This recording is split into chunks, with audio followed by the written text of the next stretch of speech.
এরকম আজকে দেখাচ্ছি দারুণ মজার পাতাকপি বা বাঁধাকপি ভাজি।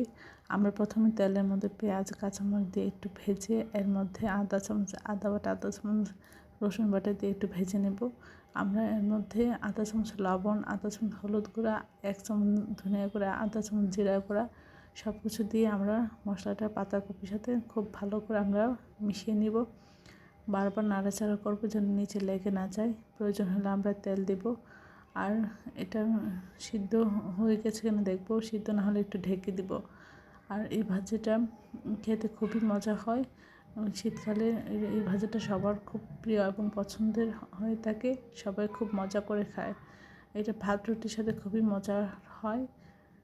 এই মজার ভাজিটা একবার হলেও এইভাবে ট্রাই করবেন। সবাই আমার চ্যানেলটি লাইক করবেন, শেয়ার দেবেন, সাবস্ক্রাইব করবেন এবং আমার চ্যানেলটি বেশি বেশি করে শেয়ার দেবেন। আমার চ্যানেলে সব রকম রান্নার রেসিপি রয়েছে, আশা করি দেখবেন।